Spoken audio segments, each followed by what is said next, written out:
أعوذ بالله من الشيطان الرجيم. بسم الله الرحمن الرحيم. ألم تر كيف فعل ربك بأصحاب الفيل؟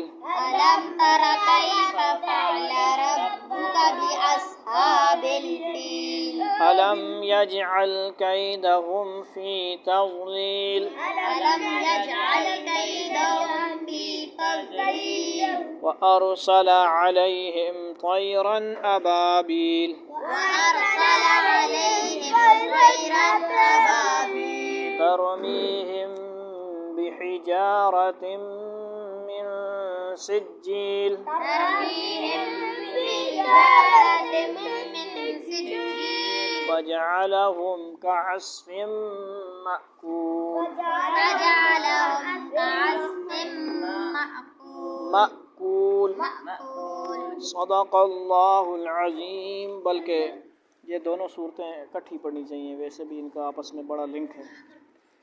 ٹھیک ہے جی. بسم اللہ الرحمن الرحیم. بسم اللہ الرحمن الرحیم. لإيلاف قریش لإيلاف قریش إيلافهم رحلة الشتاء والصيف إيلافهم رحلة الشتاء والصيف فليعبدوا رب هذا البيت فليعبدوا رب هذا البيت الذي أطعمهم من جوع وآمنهم من خوف. الذي أطعمهم من جوع وآمنهم من خوف. جوع پہ وقف بھی کیا جا سکتا ہے. الذي أطعمهم من جوع الذي أطعمهم من جوع وآمنهم من خوف. وآمنهم من خوف. جوع میں وقف کون سا ہوگا؟ وقف ودا. وقف کی قسم کیا ہے؟ وقف عارض، مد عارض وقفی. مد عارض وقفی. مد مطلب مدہ، عارض مطلب عارضی، وقفی مطلب وقف کی صورت میں. تین چیزیں. اور خوف میں مد عارض لین ہے. کیا ہے؟ کیا مطلب؟ حروف لین پہ آپ وقف کر رہے ہیں. سمجھا کرو بات، یہ چیزیں پتہ ہونی چاہیے. اس پہ کیا فائدہ ہے؟ لین والے پہ آپ وقف کریں، خوف کر سکتے ہیں، یعنی خوف کو زیادہ لمبا کر سکتے ہیں، یعنی خوف. لیکن افضل کیا ہے؟ خوف اتنا پڑھنا. اور جو پہ دونوں طرح ٹھیک ہے. جوع اتنا لمبا کرو یا جوع. اسی طرح الحمدللہ رب العالمین، یہ بھی ٹھیک ہے. اور الحمدللہ رب العالمین. سمجھ آ رہی کہ نہیں بات؟ وقف لمبا بھی کر سکتے ہیں اور کم بھی. الم تر کیف فعل ربک باصحاب الفیل، کیا تم نے نہیں دیکھا کہ تمہارے پروردگار نے ہاتھی والوں کے ساتھ کیسا معاملہ کیا؟ شابہ بادشاہ کون سا؟ یہ آپ کو مشہور معروف واقعہ یاد ہے؟ کون، کیا نام تھا؟ او یار نمرود نہیں تھا، نمرود تو بہت پرانا ہے نا. ابرہا کے لشکر کی طرف اشارہ ہے. ٹھیک ہے جی. جو کعبے پر چڑھائی کرنے کے لیے ہاتھوں پر، کس پر؟ ہاتھیوں پر آیا. میں غلط پڑھ رہا ہوں نا، اصلاح کیا کرو جانو. ہاتھیوں پر سوار ہو کر آیا تھا، بڑی بدماشی کرنے آیا تھا. ابرہا یمن کا حکمران تھا. مکہ کو گرانے اس نے یمن میں ایک عالیشان کلیسا تعمیر کر کے یمن کے لوگوں میں یہ اعلان کرا دیا کہ آئندہ کوئی شخص حج کے لیے مکہ مکرمہ نہ آ جائے اور اسی کلیسا کو بیت اللہ سمجھے. استغفر اللہ، نعوذ باللہ. لیکن جیسے کل بھی کچھ لوگوں نے اپنے اپنے ڈرامے بنائے ہوئے ہیں کہ نہیں. عرب کے لوگ اگرچہ بت پرست تھے، لیکن حضرت ابراہیم علیہ السلام کی تعلیم و تبلیغ سے کعبے کی عظمت ان کے دلوں میں پیوست تھی. اس اعلان سے ان میں دور جا تجھے میں نہیں لوں گا. کیا تھا اس اعلان سے؟ ان میں بھی کیا ہوا؟ ان میں بھی غصہ کی لہر دوڑ گئی، اور ان میں سے کسی نے رات کے وقت اس کلیسا میں جا کر گندگی پھیلا دی. اور کیا سمجھنے ہو گل؟ بس یہ سمجھو کہ اتنے تقاضا ہونے کی کیتا کوشش کیا پتہ سمجھ جس طرح نوح علیہ السلام کے کشتی کے ساتھ لوگ مذاق کرتے تھے، وہاں پہ باتھ روم بنا لیا تھا انہوں نے ایک قسم کا. آپ کو یہی مثال سمجھ آئے گی، اور وہی پھر ملنے میں ہی شفا ان کو ملی. اللہ کا نظام ایسا ہے، اسی کو خارش سے شفا اللہ نے بنا دیا. وہ صحیح مال رگڑ رہا ہے، دوائیں لگا رہے ہیں، کریم، خارش سے بچنے کی کریم اللہ نے بنا دیا. اللہ کا نظام ہے نا بھائی. شفا کس نے دینی ہوتی ہے؟ اللہ نے. گندگی میں بھی شفا اللہ دے دیتے ہیں. اور نہ ملنی ہو تو لاکھوں کروڑوں روپے لگاؤ، صاف چیزیں کھاؤ پیو، مائیکل جیکسن بن جاؤ، شفا نہیں ملنی. سمجھ آئی؟ شفا کون دیتا ہے؟ وَإِذَا مَرِضْتُ فَهُوَ يَشْفِينِ. ابراہیم علیہ السلام کیا فرما رہے ہیں 19 پارے میں؟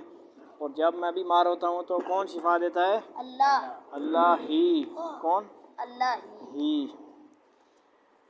تو کیا کہتے ہیں جی؟ اور گندگی پھیلا دی. اور بعض روایتوں میں ہے کہ اس کے کچھ حصہ میں آگ بھی لگائی. ابرہہ کو جب یہ معلوم ہوا تو اس نے ایک بڑا لشکر تیار کر کے مکہ مکرمہ کا رخ کیا. راستے میں عرب کے کئی قبیلوں نے اس سے جنگ کی، لیکن ابرہہ کے لشکر کے ہاتھوں انہیں شکست ہوئی. آخرکار یہ لشکر مکہ مکرمہ کے قریب مغمس نامی ایک جگہ تک پہنچ گیا. لیکن اگلی صبح اس نے بیت اللہ کی طرف بڑھنا چاہا تو اس کے ہاتھی نے آگے بڑھنے سے انکار کر دیا، اور اسی وقت سمندر کی طرف سے جو عجیب و غریب قسم کے پرندوں کا ایک غول آیا اور پورے لشکر پر چھا گیا. ہر پرندے کی چونچ میں 3 کنکر تھے. اور سمجھ آج کل وہ جو کہتے رہتے ہیں نا یہ ابابیل شبابیل، وہ نہیں ہے، بس سمجھ وہ وہی تھے، خاص اللہ کی فوج آئی تھی. سمجھ. تو یہ نام شام ابابیل کا جو ترجمہ ہے پرندوں کے گروپ، پرندوں کے غول کے غول، یہ مراد ہے. یہ کسی کا نام نہیں ہے، یا انہی کا نام تھا جو تھے، جو انہوں نے لشکر کے لوگوں پر برسائے، ایٹم بم برسائے. 3 ایٹم بم، ایک کے اندر ایک یعنی کیا تھی گن، ایک ہر پرندہ ایک گن تھا، اس کے اندر 3 گولیاں، 3 بم. سبحان اللہ. کیا تھا جی؟ تو انہوں نے لشکر کے لوگوں پر برسائے. لفظ دیکھو برسائے. ان کنکروں نے لشکر کے لوگوں پر وہ کام کیا جو بارودی گولی بھی نہیں کر سکتی. جس پر بھی یہ کنکری لگتی اس کے پورے جسم کو چھیدتی ہوئی زمین میں گھس جاتی تھی. یہ عذاب دیکھ کر سارے ہاتھی بھاگ کھڑے ہوئے. لشکر کے سپاہیوں میں کچھ وہیں ہلاک ہو گئے، اور کچھ جو بھاگ نکلے وہ راستے میں مرے. اور برا کے جسم میں ایسا زہر سرایت کر گیا کہ اس کا ایک ایک جوڑ گل سڑ کر گرنے لگا. اسی حالت میں اسے یمن لایا گیا، اور وہاں اس کا سارا بدن بہہ بہہ کر ختم ہو گیا، اور اس کی موت سب سے زیادہ عبرتناک ہوئی. اس کے 2 ہاتھی بان مکہ یعنی جو ڈرائیور، سمجھ آئی؟ ہاتھی بان مطلب ہاتھی کے ڈرائیور، جو ہاتھی بان مکہ مکرمہ میں رہ گئے تھے، جو اپاہج جو اندھے ہو گئے تھے. یہ واقعہ حضور اقدس صلی اللہ علیہ وسلم کی ولادت بعصادت سے کچھ ہی پہلے پیش آیا تھا، اور حضرت عائشہ رضی اللہ تعالیٰ عنہ اور ان کی بہن حضرت شابہ اسما، نام آنا چاہیے نا، ٹھیک ہے جی، رضی اللہ تعالیٰ عنہما نے ان دونوں اندھے اپاہجوں کو دیکھا ہے.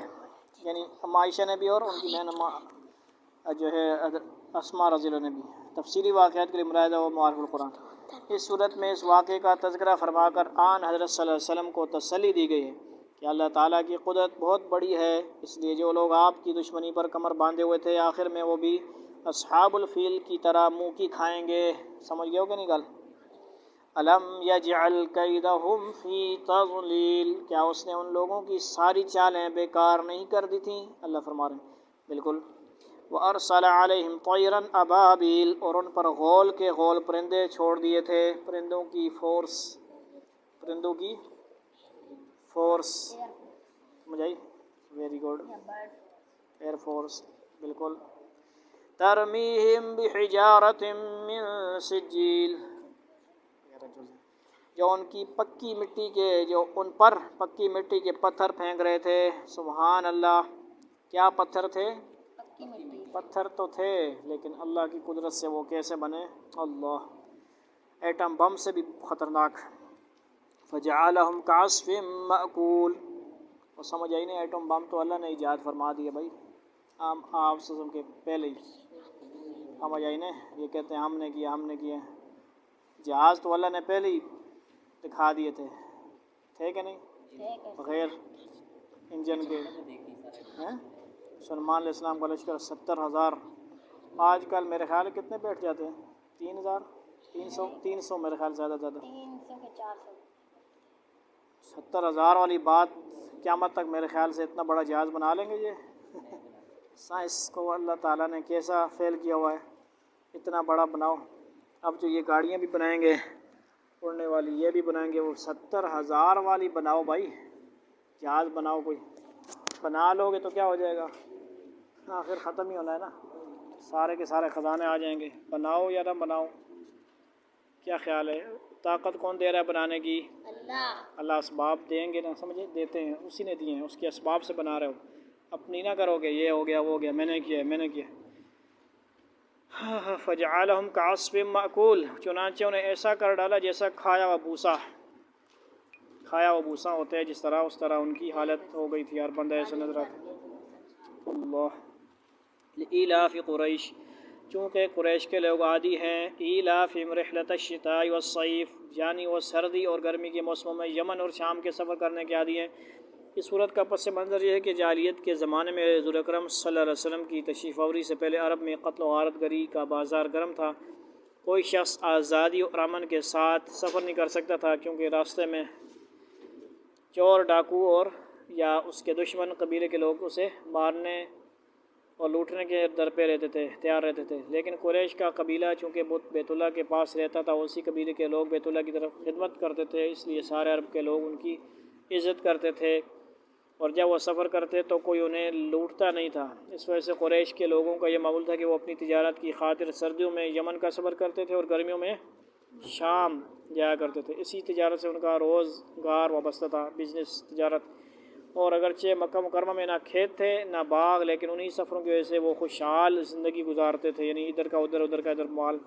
اللہ تعالیٰ اس صورت میں انہیں یاد دلا رہے ہیں کہ ان کو سارے عرب میں جو عزت حاصل ہے اور جس کی وجہ سے وہ سردی اور گرمی میں آزادی سے تجارتی سفر کرتے ہیں، یہ سب کچھ اس بیت اللہ کی برکت سے ہے کہ اس کے پڑوسی ہونے کی وجہ سے سب ان کا احترام کرتے ہیں، کن کا؟ کیا مسلمان ہیں جو بھی ہیں، لہذا انہیں چاہیے کہ اس گھر کے مالک یعنی اللہ تعالیٰ کی عبادت کریں اور بتوں کو پوجنا چھوڑیں، کیونکہ اسی گھر کی وجہ سے انہیں کھانے کو مل رہا ہے۔ ہاں، لوگ کہتے ہیں ہم منگتے ہیں، فلاں فلاں منگتے ہیں، اللہ کے منگتے بنو بھائی، اسی کی وجہ سے انہیں امن و امان کی نعمت ملی ہوئی ہے۔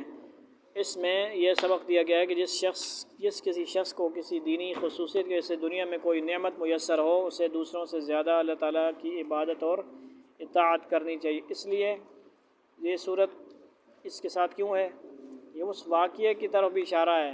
اس واقعے کے بعد بہت بڑا مسئلہ آسان ہو گیا، بیت اللہ کے رہنے والوں کے، مکہ کے رہنے والوں کے لیے کیا ہوا، بڑا ان کا روب بن گیا کہ ذرا گڑبڑ کی مکہ کے ساتھ یا مکہ کے رہنے والوں کے ساتھ پتر انتظار کرو، آتھیا نہ بابا بیلا نہ آتھیا نہ کم تمام ہوسی تو سانی بھی خیر نہیں ہے۔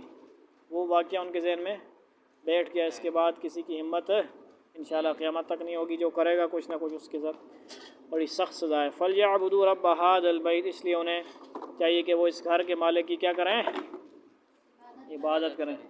الَّذِي يَطْعَمَهُم مِّن جُوعٍ وَآمَنَهُم مِّن خَوْفٍ، جس نے بھوک کی حالت میں انہیں کھانے کو دیا اور بدامنی سے انہیں محفوظ رکھا۔